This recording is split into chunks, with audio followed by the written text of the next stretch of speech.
It has been 2 years, okay, since my last YouTube video, and I figure since 2021 has finally come to a close, now's a better time than ever.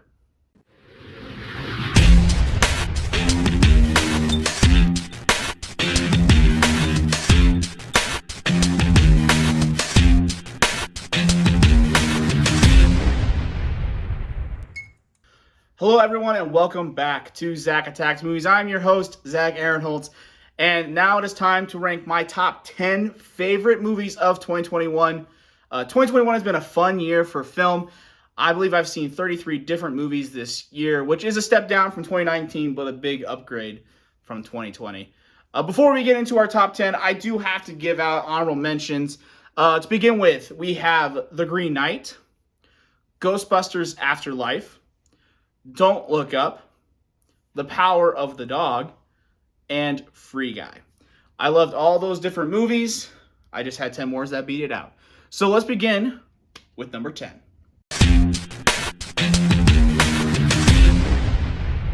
Encanto is the latest Disney movie, and it's one I went and saw in November with my girlfriend, Paige. And I realized then I didn't think it was going to crack my top 10, but the more I've listened to the music, I've seen it a couple more times, I decided that I do believe it deserves a top 10 spot. With a mix of the music, which I thought initially that Lin-Manuel Miranda could have done a little bit better, but I've on repeat of listening into my car, it's starting to catch on also a lot of it. I'm also falling in love with all the different variety of characters that this movie gives, and as well as the message it gives that like we should not focus on our things in our life or even our houses. We need to focus on our family and our loved ones. So that's why I believe Encanto deserves this top 10 spot.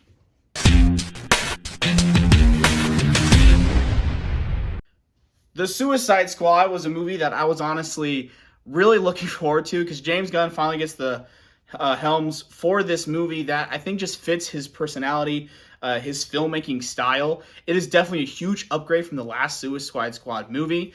The addition of King Shark and Polka Dot Man truly elevate this film to a different degree. The Harley Quinn fight scene is absolutely amazing. And I love the last act where they fight a huge starfish. I just think that's awesome and definitely zany type of movie that when I first watched it, I thought it was going to be higher on my list at the end of the year. But it turns out I have 8 films that I liked more this year. So that's why Suicide Squad comes in at number 9.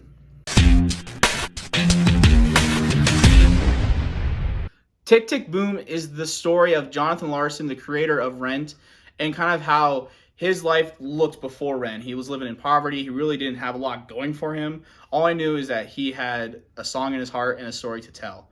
And I think this movie perfectly captured that. I think Lin-Manuel Miranda, as the director, perfectly encapsulates what Jonathan Larson was during his time.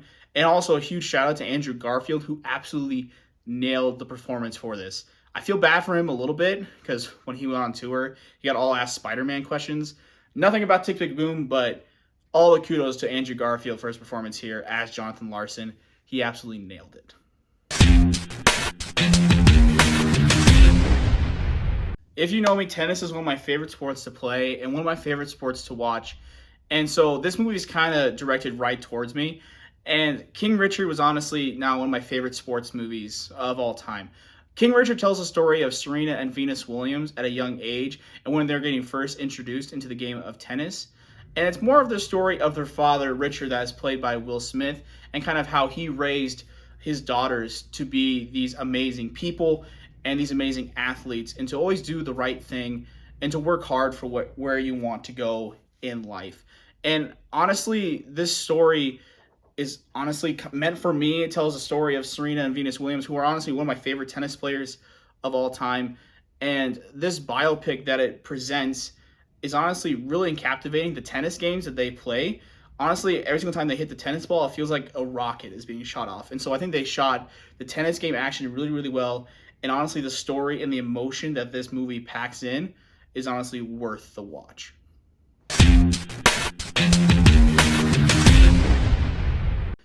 So Zack Snyder's Justice League is a movie that I was honestly not looking forward to at the beginning of this year because from what the earlier Justice League movie I saw, that was directed by Joss Whedon. I was like, how can this movie get any better?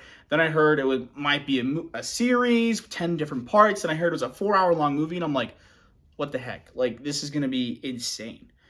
And then I watched it, and I was like, it was insane. Like, insanely better than I thought it was gonna be. Definitely deserves this top 10 spot. It's a movie that it didn't escape my mind for the longest time. I had to find out where it came to be. I wanted to figure out what Zack Snyder wanted to do with it, where he wanted to go afterwards. This movie, even though it is 4 hours long, it goes deep into the characters of Cyborg and Flash. And even though I'm still not a big fan of Flash, Cyborg steals the show in this movie. And even Steppenwolf gets such a bigger character arc than he did in the original Justice League.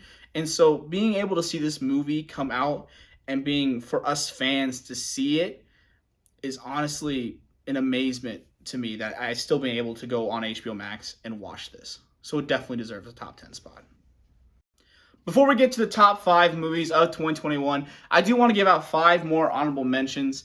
Those go out to A Quiet Place Part 2, The Harder They Fall, Raya and the Last Dragon, Shang-Chi and the Legend of the Ten Rings, and Nobody.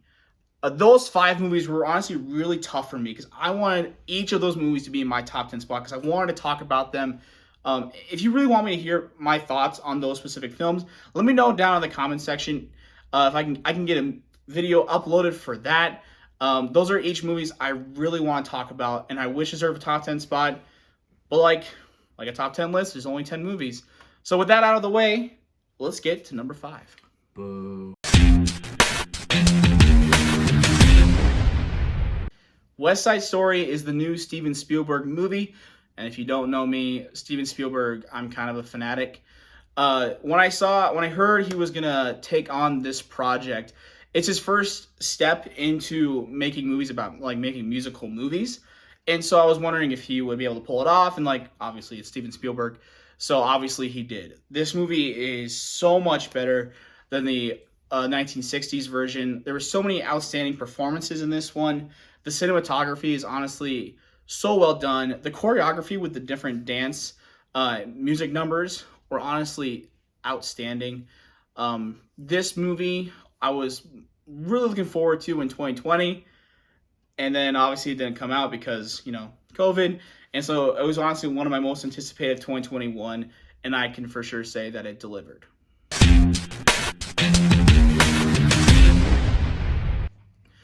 The Last Duel is a new movie directed by Ridley Scott that stars Batman, The Martian, and I'm just kidding. It's actually look, Ben Affleck was Batman. Matt Damon was The Martian, and then I was gonna say Kylo Ren, but then I forgot. Whatever, it's fine. Start over. The Last Duel stars Matt Damon, Ben Affleck, Adam Driver, and of course Jodie Comer. And this movie is honestly one of my most anticipated historical movies of the year. If you guys don't know, I'm a history major. Okay, it's what I want to do. I want to teach history. And so this movie tells the story of the last duel in France. So basically, if you don't know, the duels basically proved God would choose which side was telling the truth. And the story tells Jodie Comer's character that she was raped by Adam Driver's character. Can't think of their characters' names right now. But kind of goes through, it tells the same story, but through 3 different perspectives. And it's a very interesting movie within that mark, because it tells the same story 3 different times. So some people got bored by it, but I was fascinated by it. And the last duel at the very end of the movie was very action-packed, and honestly, one of Ridley Scott's best historical movies he's done since Gladiator. And so the last duel was a big surprise for me, and is sitting at number 4.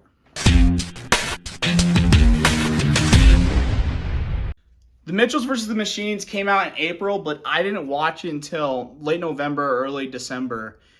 And dang it, I wish I watched it in April. This movie speaks to me. The 4 main characters, the dad is he has the dad bod, he has those dad personalities. That fits me. The mom is a first grade teacher who believes she's always positive. She believes everyone can do it. That kind of fits me as well. The main character, Katie Mitchell, she's a film fanatic, obviously.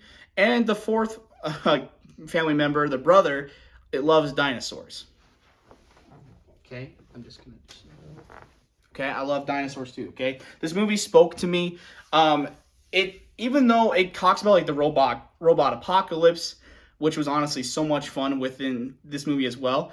The story centers mostly around the family dynamic that's going on, especially between Katie and her father, and how they both like Katie feels alienated from the family, but like you go to the dad's side, you don't see him as the villain. You sympathetic towards him. Like you see like everything he does comes out of the goodness of his heart, and he doesn't mean to hurt her, but like it's a movie that just no family member is the villain, and you see every single side, and it's so heartfelt.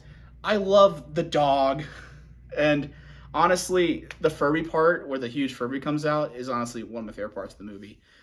This movie is definitely a movie for me, and by gosh, I wish I watched it sooner.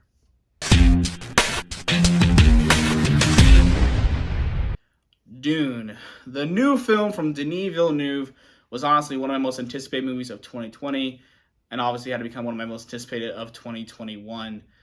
Denis Villeneuve hasn't made a bad movie that I've seen yet. Prisoners is one of my favorite movies of all time. Blade Runner 2049 was a fascinating noir film that was a great sequel to one of the greatest sci-fi movies of all time. And then I was so looking forward to Dune because Dune's one of those stories that people believe cannot uh, be able to be told on the big screen. And thank God it's in two parts because this only tells part one of the Dune story. And he does such an amazing job with this film. Also, the outstanding cast. Rebecca Ferguson gives a great performance as Lady Jessica. Timothy Chalamet does a great job as well. I do have to give a shout out to Jason Momoa. I think he absolutely nailed it as Duncan Idaho. And the cinematography with this film as well is so amazing. The visual effects. This movie looks great frame to frame.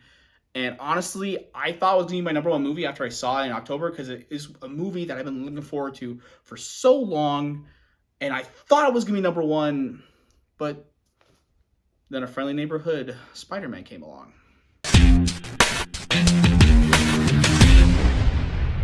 And so obviously coming at number one is Spider-Man No Way Home. Honestly, I didn't see this coming because I love Spider-Man. I grew up with Spider-Man. I grew up with all of the Spider-Man media. I used to read all the comic books. And so when I saw this movie coming out, I was so looking forward to it. Honestly, I thought it was going to be number two, but after watching it, the heartfelt story it tells, the different emotions I felt, the theater experience, second to none. It is honestly one of those films that I haven't gotten since Endgame. And so being able to see this on the big screen and seeing that movies can still thrive in movie theaters makes me so happy. And so Spider-Man No Way Home delivered everything that I ever wanted from this movie and definitely deserves my number one spot. So there you go. Those are my top 10 movies of 2021. Stay tuned for the coming weeks because I will give out my top 10 most anticipated movies of 2022. I'm trying to get the channel back up and running, and we'll see how it goes. If you guys are watching this 2 years after my last video, thanks so much for the support. I really do appreciate it. If you want to hear more about my individual thoughts about those individual movies, let me know down in the comment section. Like always, please subscribe to my channel. And as always, keep being awesome.